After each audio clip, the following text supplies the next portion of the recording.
Perkenalkan, nama saya Karen Kunusa, NIM 210911020177. Saya dari Fakultas Ilmu Budaya, dan saat ini saya akan memaparkan rangkuman yang menurut saya penting dari kelompok 1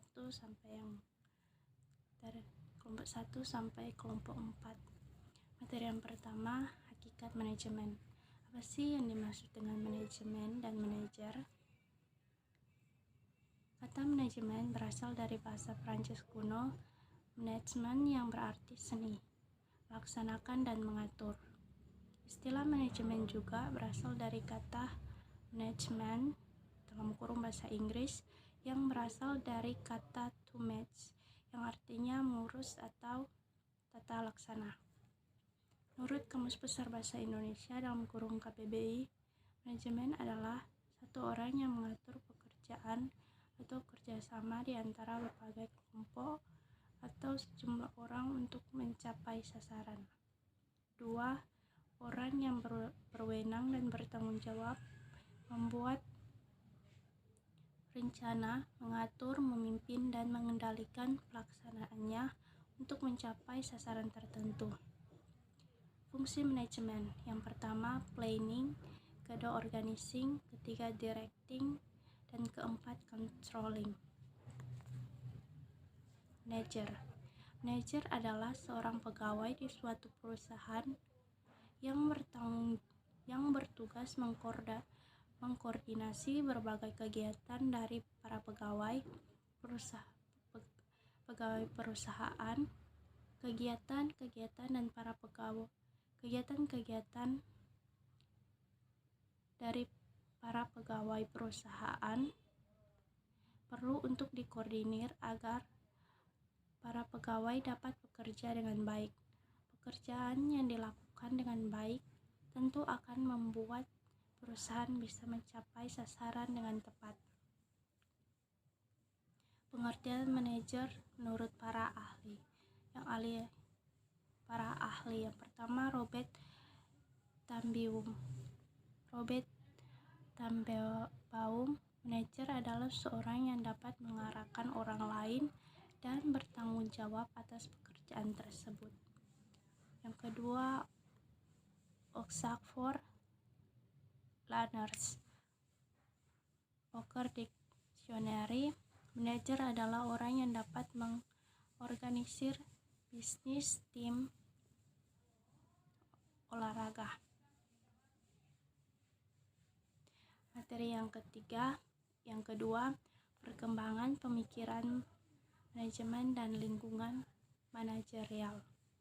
Kata manajemen berasal dari bahasa Italia, managiare, yang berarti mengendalikan. Kata ini mendapat pengaruh dari bahasa Prancis, manege, yang berarti kepemilikan kuda, yang berasal dari bahasa Inggris, yang berarti seni mengendalikan kuda, di mana istilah Inggris juga berasal dari bahasa Italia. Bahasa Prancis lalu mengadopsi kata ini dari bahasa Inggris menjadi manajemen, yang memiliki arti seni, melaksanakan, dan mengatur. Perkembangan teori manajemen dimulai dari teori manajemen klasik dengan pemikiran manajemen ilmiah dari Taylor dan teori organisasi klasik dari Mayo. Manajemen ilmiah menekankan pada upaya menemukan metode terbaik untuk melakukan tugas manajemen.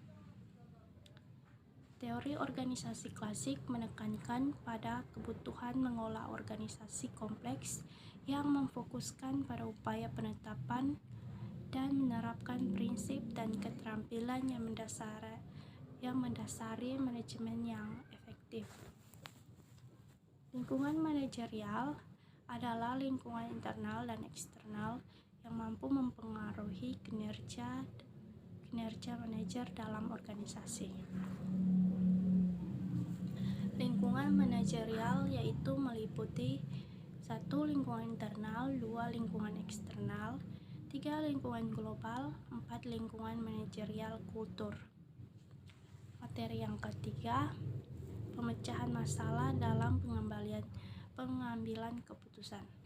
Polya dalam RID 2000 mengumumkan pemecahan masalah berarti mencari jalan keluar dari sebuah kesulitan, satu cara keluar dari rintangan mencapai suatu tujuan yang tidak seketika dapat dimengerti. Pemecahan masalah juga merupakan aktivitas berpikir yang diarahkan untuk menemukan jawaban atas permasalahan yang meliputi pembentukan, respon, dan seleksi atas berbagai kemungkinan respon. Sousos 1991. Tahapan dan pemecahan masalah yaitu yang pertama, menemukan masalah, kedua, mencari sebab-sebab yang mengakibatkan masalah, ketiga, menemukan penyebab utama, keempat, menyusun rencana penanggulangan, 5, melaksanakan rencana penanggulangan, 6, evaluasi hasil penanggulangan, 7, standarisasi, dan yang ke-8, rencana selanjutnya. Apa sih definisi pengambilan keputusan? Definisi pengambilan keputusan mengandung 3 arti. Yang pertama, pilihan atau dasar logika atau pertimbangan beberapa alternatif yang harus dipilih untuk menghasilkan satu pilihan yang terbaik. Tujuan yang ingin dicapai dari keputusan tersebut. Langkah-langkah proses pengambilan keputusan. Pertama, identifikasi masalah. Kedua, kumpulkan informasi. Ketiga, identifikasi alternatif potensial. 4, analisis semua bukti. 5, pilih opsi. 6, ambil tindakan. Dan yang terakhir, materi keempat, perencanaan dalam kurung planning.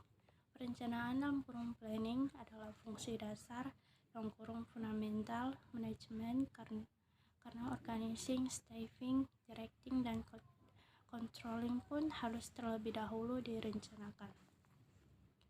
Mengapa perencanaan itu penting? Pertama, perencanaan memberikan arahan untuk suatu tindakan atau tujuan. Kedua, perencanaan mengurangi risiko ketidakpastian. Dan ketiga, perencanaan mengurangi kegiatan yang tumpang tindih dan boros.